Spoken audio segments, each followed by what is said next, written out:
प्रणाम, नमस्कार। कैसे हैं आप लोग? आशा करती हूँ बहुत अच्छे होंगे। मैं भी बहुत अच्छी हूँ। और आप लोगों को तो पता ही आज तीज है, तो हमारे यहाँ तीज नहीं होता, हमारे यहाँ पे चौरचन होता है। तो चलिए आज मैं आप लोगों को चौरचन दिखाती हूँ। बहुत सारे लोग मुझसे पूछते हैं ये चौरचन क्या होता है जब मैं फ़ोटोज़ डालती हूँ। तो आज के पूरे ब्लॉग में मैं दिखाऊँगी चौरचन क्या होता है, इसमें क्या बनता है, कौन पूजा करते हैं, कैसे मनाते हैं हम लोग। तो आप लोग ब्लॉग को बिल्कुल भी मिस मत करिएगा अगर आपको जानना है कि चौरचन क्या होता है। और बने रहिए, सीधा ब्लॉग में देखते रहिए। तो सबसे पहले मैं अपना मुँह धो लेती हूँ ब्लॉग की शुरुआत में, और जल्दी से चाय बना लेती हूँ। घर पे सब लोग चाय पी चुके हैं क्योंकि मुझे उठने में लेट हो गया था। रात को मेरे सर में बहुत दर्द हो रहा था। और यहाँ पे अंश का करवाना है ब्लड टेस्ट, क्योंकि 6 महीने हो गए। अगर ना नस भेटे नहीं रहल छै तो तोरा कन तक ब्लड टेस्ट केना भ जेतौ? पहले नस भेटते तहन ना ब्लड टेस्ट हेतौ। तो डॉक्टर ने बोला था, और करवा के वो चले गए। मैंने अंश को दूध दे दिया जो गर्म हो रहा था। अब उसके बाद में यहाँ पे कुम्हड़ के जो पेठे आते हैं नमकीन वाले, बनते हैं उसके, हम लोग बना के रखते हैं सीज़न में। उसी की सब्ज़ी बनानी थी। मम्मी ने बोला था कि सबको अच्छा लगता है तो सीधा सीधा बना लेना। उसके बाद पापा जी ने बोला था चाय बनाना, तबीयत में देखा मैं चाय बना रही थी और सीधा पूजा घर में आ गई थी। तो अभी मैंने नहा लिया है। सवेरे जल्दी में नहा नहीं पाई थी। अब यहाँ पे बनाना था पिरिकिया। हमारे इधर इसको पिरिकिया और टिकरी यानी खजुरिया भी बोलते हैं। आपके उधर इसको क्या बोलते हैं कमेंट में ज़रूर बताइएगा। बहुत सारे जगह पे गुजिया भी बोले जाते हैं। तो आज की पूजा में वही सब बनता है। तो यहाँ पे दी पूरी बेल रही थी और मुझे गुजिया बनाना था, जो कि मशीन से बनता है एक, और एक हाथ से बनाया जाता है। जैसे मोदक भी हाथ से बनाए जाते हैं, वैसे ही गुजिया को हाथ से भी गूँथा जाता है, जैसे चोटी बनाते हैं। तो ये मैंने पूरी ले लिया। इसमें सूजी और खोया डाल के, चीनी डाल के मिलाया हुआ था। मम्मी मिला के रखी थी जब तक मैं नहाने गई थी। और उधर उसको मैं बना रही हूँ चोटी की। जैसे इसको पहले अच्छे से लपेट लेंगे, जैसे समोसा बनता है उसको भी शायद ऐसे ही बनाते हैं। मैंने कभी समोसा बनाया नहीं है, ट्राई करूँगी तो आप लोग को ज़रूर ब्लॉग में दिखाऊँगी। मैं सोच रही हूँ एक दिन बनाऊँ। तो ये जो है वो इस तरीके से पहले इसके जो साइड से उसको अच्छे से, अगर आपका आटा ड्राई हो गया है तो उसको आप इससे भी कर सकते हैं, मतलब पानी लगा के। लेकिन मेरा अभी जस्ट ताज़ा ताज़ा बन रहा था तो एकदम आराम से गुथ जा रहा था गुजिया। तो ये देखिए तैयार हो गया। और ऐसे ही मैंने बहुत सारे गुजिया, जितने भी पूजे की डाली पे बनता है वो सारा गुजिया बना लिया था। और मम्मी पहले से जो बांटने वाला होता है वो बना चुकी थी, मम्मी दीदी मिलके। तो ये देखिए पूजा में बहुत तैयार होती है। केराव और चावल फुला हुआ है जिससे अल्पना बनाएंगे हम लोग, अर्पण। और ये देखिए ये सब्ज़ी मैंने रात को ही मैं और मम्मी मिलके काट के रख ली थी, तो उससे हमको बनाने में आसान होगा। जल्दी से पहले मैं साग को छौंक देती हूँ। आज के दिन में जो है हमारे इधर साग बनता है, जो गेनहारी का साग बोलते हैं। इसके साथ साथ में ओल की चटनी बनती है, नींबू डाल के, सारे बिना प्याज लहसुन के सेंधा नमक डाल के हम लोग बनाएंगे। अब इन लोगों का मैं जल्दी से खाना निकाल देती हूँ। पापा जी आ गए थे, तो अंश का, उसके पापा का और पापा जी का। इधर दाल पूड़ी बनना स्टार्ट हो गया था, क्योंकि मैं तो गुजिया बना के आ गई थी। मुझे किचन में रात का बहुत सारा सब्जी वगैरह बनाना था इसलिए।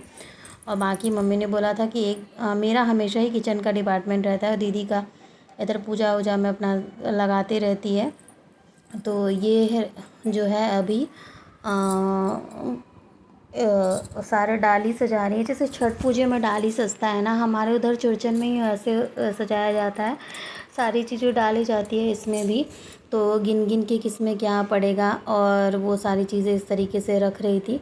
और मैं एक बार इधर देख रही थी कितना हो रहा है, क्योंकि मुझे ब्लॉग भी शूट करना था। ये केराव होता है जो डाला जाता है, जिसको अकुरी भी बोलते हैं बहुत सारे जगह पे। और इसी का केराव डाल के जो बचा था, तो वो केराव लेके मैं अभी चली जाऊंगी। डाली में सब में हो जाएगा तो इसको मैं साग में चढ़ाई हूँ, उसमें मिलाना है, क्योंकि आज के दिन में साग में केराव यानी अकुरी डाल के बनाया जाता है। तो ये बच गया था, दीदी ने बोला तो इतना बच गया ले जाने के लिए। तो ये ला के मैं इसको अब साग में डाल के थोड़ी देर ढक दूँगी, तो ये भी सिद्ध हो जाएगा, हमारा साग भी हो जाएगा। मुझे पूजा घर भी देखने जाना पड़ रहा है। और किचन का छठ हो या फिर चौरचन का पूजा हो, चौथ का, हर में ही मुझे किचन का डिपार्टमेंट मिल जाता है। मुझे किचन में रहना पड़ता है और बहुत परेशानी हो जाती है। एक बार किचन में आओ, एक बार पूजा रूम में जाओ। तो ये डाली में सारा सामान देखने के बाद मम्मी बुलाई थी देखने के लिए कि देख लो कहीं कुछ छूटा तो नहीं। मेरी मम्मी का भी जो डाली होता है वो भी मेरे पास ही करती हूँ। मम्मी नहीं करती है छठ, हम तो लेकिन पूजा होता है हमारे उधर। पहले दादी भी खुद खड़ी नहीं होती थी, तैयारी करती। तो यहाँ पे दाल पूड़ी बहुत सारा बन रहा है, क्योंकि प्रसाद हमें बांटना भी होता है। और यहाँ पे चाय का टाइम हो गया था मम्मी चाची के लिए, तो बना दीजिए। साग बन गया मेरा, ओल का चटनी भी ओल बॉयल कर ली हूँ। यहाँ पे पाँव रंगवाना था क्योंकि हम लोगों का जो है ना वो ऐसा वो चल रहा था, यानी कि एक बेबी बॉय हुआ था तो छुटका होता है, पूजा बंद था तो नाखून वाखून कटवाना था। इधर आलू गोभी की भी सब्ज़ी बना रही हूँ, साथ में झिमनी भी भूज रही हूँ। ये ओल बॉयल हो गया, इसका भी चटनी बनाऊँगी। ये देखिए इसमें हम जो है राई, कच्चा मिर्चा, नींबू डाल के, क्योंकि ओल तो थोड़ा सा लगता है इसके लिए। और यहाँ पे आज झिमनी भून गया, साग भी रेडी हो गया और ओल की चटनी भी रेडी होगी। बस मेरी आलू गोभी की सब्ज़ी बाकी है तो उसको बना के यहाँ पे अल्पना दिया गया है। अब इसको सारा सामान लगाना है। मम्मी कह रही थी जल्दी से दूध उबाल के सब्ज़ी रेडी करके तैयार हो जाओ, कैसा तुम्हारा बाल हो गया, ऐसे ही रहोगी क्या पूजा के टाइम पे? अरे नहीं मम्मी मैं जा रही हूँ, बस बाल ठीक करके और चेंज कर लूँगी। और यहाँ पे अंश सारा डाली एक एक ठो करके ले जाओ, गुड़केगा तो फिर वो ठीक नहीं होगा। एक एक ठो करके हर काम में, और उसको एक एक करके ले जाओ ना, रखो तो वो भी खुश रहता है, हम लोग भी खुश रहते हैं। नहीं तो मोबाइल एक लाइन में सब डाली मोबाइल मिलता नहीं है यहाँ, और दादी एक को लाइन मोबाइल मिलता है रुको नहीं रखो तो उसको रहता है कि मोबाइल देखो। बस लुढ़काना मत। आँख में भी दर्द था, दिन में भी दवा भले एक एक ले जाओ। मैं बोल ही रही थी उसको कि डाली गिर जाएगा, ठीक से ले जाओ। वो दोनों हाथ में ले जा रहा था। सारी दाल जो है वो पीतल की थाली है बहुत ज़्यादा, और एक दो बाँस का है क्योंकि बाँस का भी डाला जाता है। तो अंश ने सारी डाली लगा दी तो मेरा काम आसान हो गया था। मैं आज सूट ही पहन ली थी, मैंने साड़ी नहीं लिया था इस पूजे के लिए, सूट ही ले लिया था। लेकिन मुझे सूट में भी बहुत बिहार में तो भी बहुत ज़्यादा गर्मी है।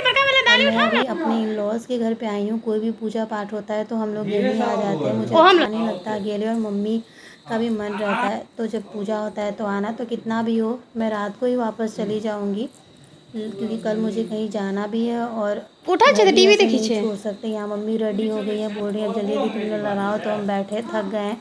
2 दिन पहले से छुट्टा बना रही थी जो बांटने वाला होता है, और ये मेरा लुक है। रेडी हो चुकी हूँ जल्दी से। मैं पूजा का सामान कुछ बच गया था तो मम्मी बोली थी कि अंश को तुम मत ले जाओ, मम्मी आएगी तो दे देगी। तो ये मैं पापा जी को सारा पूजा का सामान दे देती हूँ। और अब सारा चीज़ आ चुका है, बस पूजा पे मम्मी को बैठना बाकी है। तो ये हम लोग जो है वो पूजा के लिए अब सारी चीज़ें लगा चुके हैं। अंश जो है तेल डाल रहा था दिया में, फिर मैंने ले लिया उससे। मैंने बोला तुम छोड़ दो मैं जला देती हूँ। तो मैं जल्दी से कलश वाला दिया जला के यहाँ पे और सारे दिए को लगा देती हूँ। इधर पूजा की भी तैयारी पीछे में पापा जी लोग कर रहे हैं। मैं दिया लगा के हट जाऊँगी यहाँ से।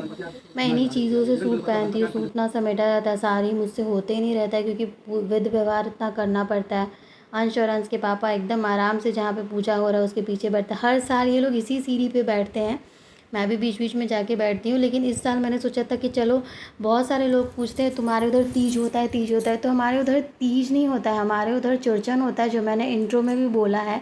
और चौरचन में क्या होता है ये ज़रूर देखिए, और आप लोग ज़रूर बताइएगा कि आपके उधर कैसे मनाते हैं, कि आपके उधर चौठ का आज पूजा होता है या आप जो भी मिथिला से हैं और मेरे ब्लॉग को देख रहे हैं तो एक बार ज़रूर कमेंट में लिख दीजिए मिथिला, और थोड़ा सा ब्लॉग को शेयर ज़रूर करिए कि जैसे लोगों को पता चल पाए कि मिथिला का कल्चर क्या है।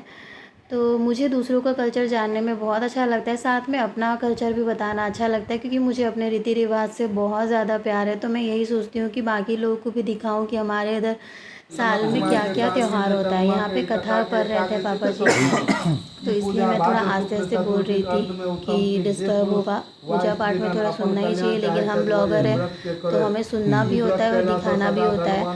पूरे टाइम कैमरा हाथ में लेके काम करना पड़ता है, लेकिन जितना मेहनत करते हैं उसका रिज़ल्ट टाइम लगता है आने में। इंस्टाग्राम पे भी जब मेरी वीडियो वायरल हुई थी तो उसको 3 साल हो गए, उसके बाद जाके वायरल हुई। तब तक तो मैं होप ही खो चुकी थी। एक दिन मैं होप करती हूँ कि यूट्यूब की वीडियो ऐसे ही वायरल हो जाए। आप लोगों का प्यार है तो जैसे आप लोग शॉर्ट्स पे दे रहे हो। और यहाँ पे मैं दोनों देवरानी जेठानी जो है वो अंश की कुछ बातों पे हंस रहे थे, तो हम लोग वहाँ बैठे थे। और छुटकू को देखिए, ये अभी गोदी में बैठा हुआ सो गया था, इसलिए दीदी का लड़का है।